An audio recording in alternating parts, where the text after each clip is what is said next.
Greetings and welcome back, brave adventurers. It is I, your host, Eric's UK here, with yet another Games I Have Played video. Today talking about a war game, Warhammer Fantasy Battle, which was published by Games Workshop from the sort of early 80s through until just around about 10 years ago or so.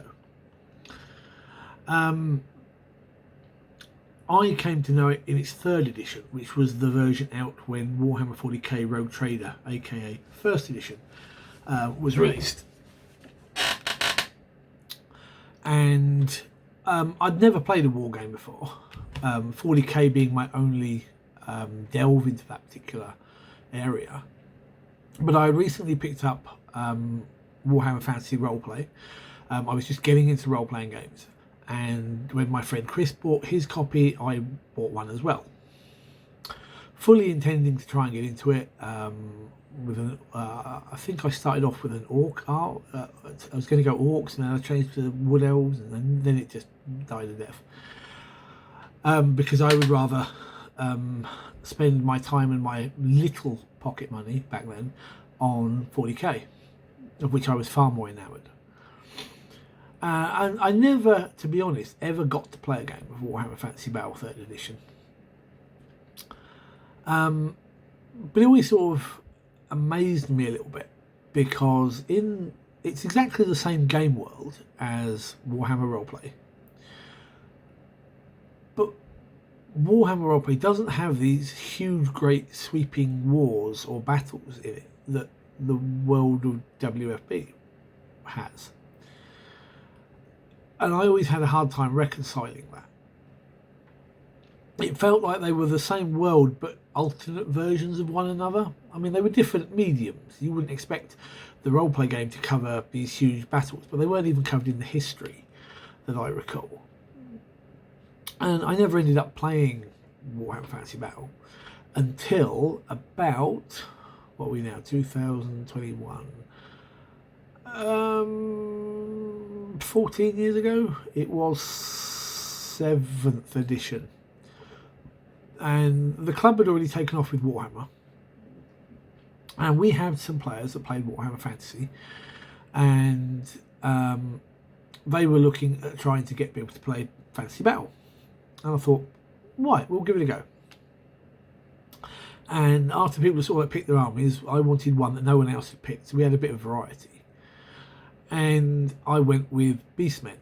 I picked up what was then the starter sort of box, and I got my friend Joel to give me a test. And now Joel is a very competitive player, and he used to play at Warhammer World and other tournaments in the days of Warhammer Fantasy.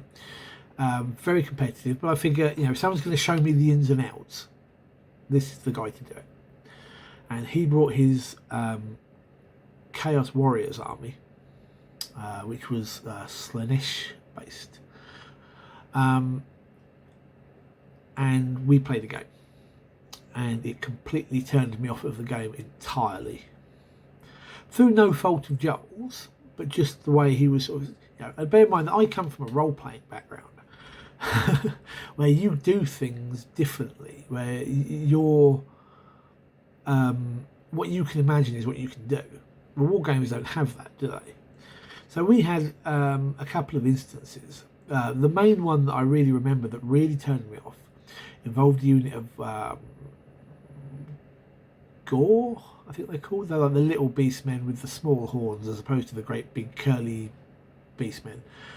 So it was Gores and Ungores. So maybe they were Ungores. Can't remember. Anyway, but they were a unit of 5x4, 20 models with spears. And Joel had a unit of basically like barbarian cavalry. I can't remember the name now while I'm trying to think about it. Like Marauder horsemen. Either way, they were classed as like fast cavalry, which meant that they could, unlike other units which either had to spend their movement reforming to turn around, or could only make so many turns or partial turns, these guys could just turn on a dime and just spin wherever they wanted. And so he charges them at me. I turn to face, and he rides right round and behind into my flank. So I spend my action to turn around, and he runs them right back round to my new flank. And I'm like, I've got like 8-foot, 9-foot spears. Why am I not going and into their horses as they're riding past? You can't. It's a war game. It doesn't work like that, you know. But I'm a role player, and you know that's what I would do. You know, think outside the box a little bit. And after doing this for about 3 turns, bear in mind, I don't think there was a turn limit back then. I got a bit fed up, seriously. It wasn't Joel's fault, it wasn't anybody's fault, but it kind of said to me, this is not the sort of game that I want to play.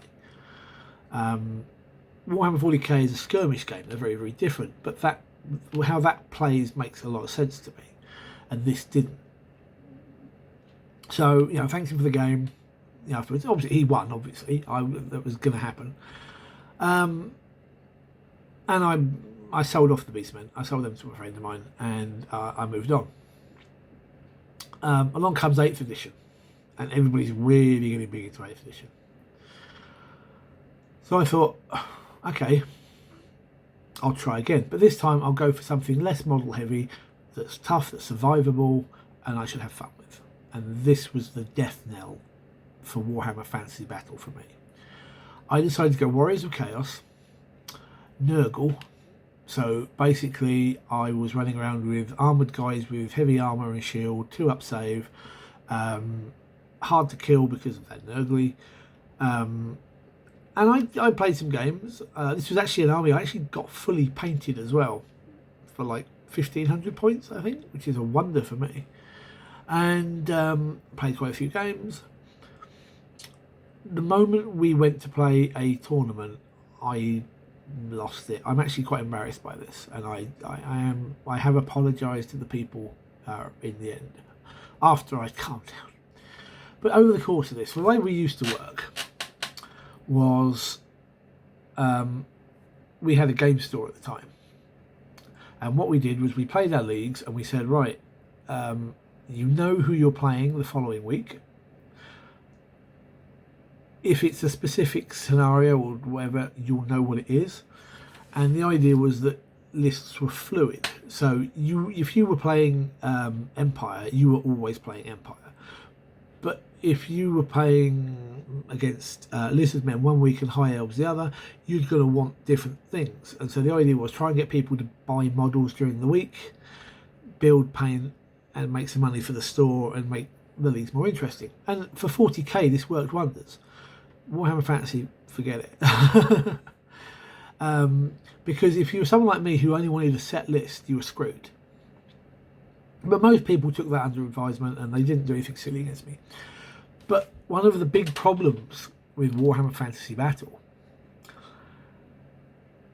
was the magic system, which was broken AF.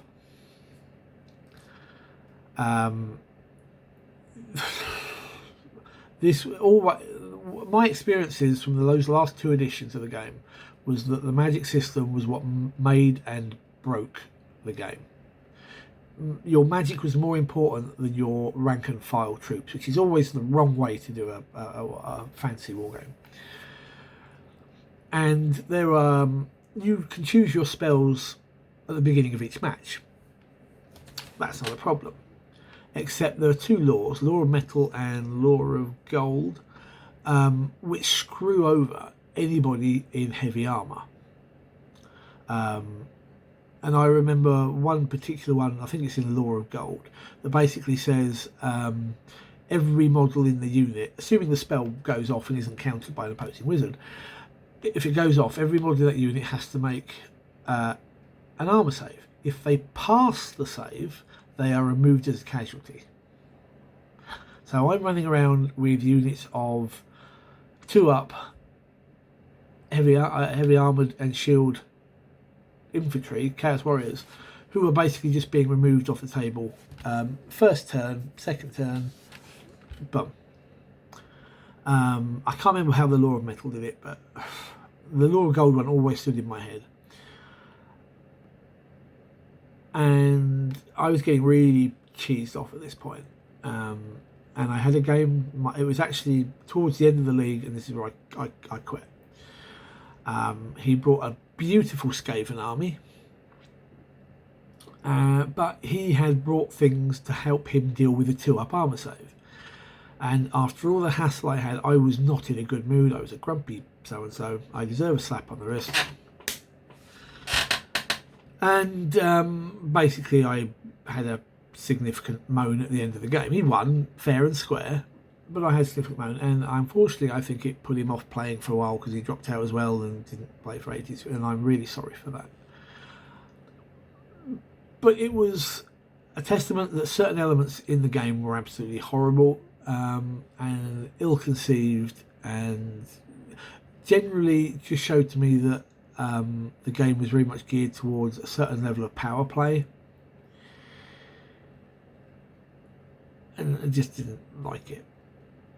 It was, I know it has a huge following, I know it's very well loved by a lot of people, and that's great, but it was an overly complex rule system, a magic system that was just terrible and overpowered. Characters were largely overpowered. Other than that, it was quite fun to play. But I always found it took you having an opponent who was on your sort of gaming level, if that makes sense. And I had a guy at the club at the time, I haven't seen him for years after he went to university, who had a dwarf army. So he was very much kind of a counter to mine. I was a run forward sort of thing, or march forwards and smack, and he had very much kind of a set there and fire his hand cannons, or whatever they were called, handguns, and cannons and whatnot. And we used to have some. We only played probably 3, maybe 4 times, but they were always very close games, and they were nice and fun because he wasn't trying to cheese it up. He wasn't trying to use a broken element of the game to win, and it was good. I can see why the game has gone away, though.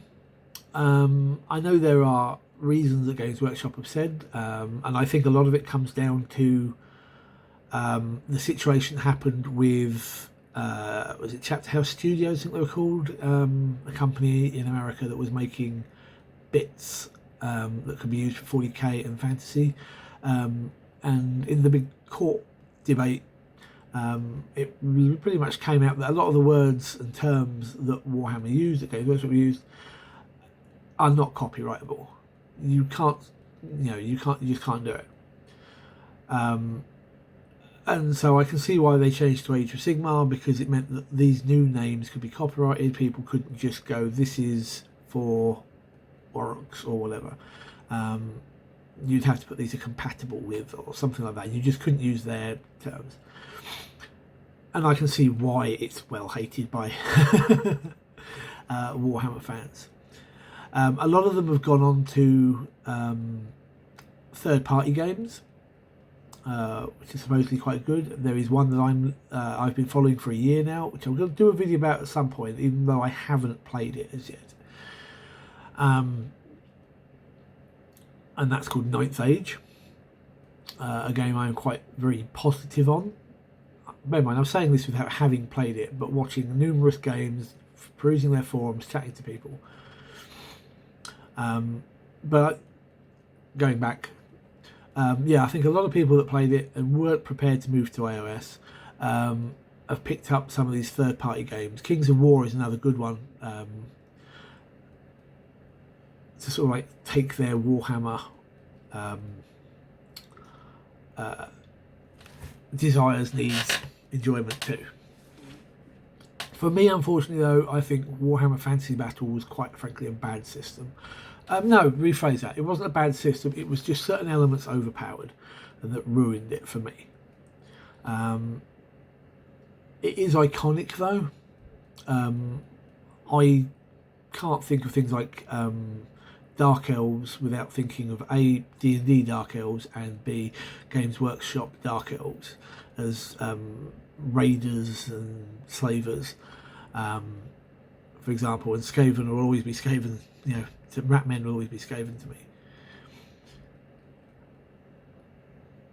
So there are some memories in there for me, and things that have stuck with me into role-playing games in my view. Anyway, I've noticed this has been on for a quarter of an hour now, which is quite impressive. So thank you for watching. Going down memory lane a little bit for me with this. If you like the game, let me know what you liked about it, whether you find my opinions different, whether you found the magic system perfectly fine or what have you. Whether you think I'm a bad man for being short. With some of my gaming buddies over that. I think I was a bad man anyway. And I'd like to know your thoughts on the game, what you enjoyed about it, what you didn't like about it. If you enjoyed the vid, please give me a thumbs up and subscribe to the channel, and it helps it grow. Until next time, take care guys, and good gaming.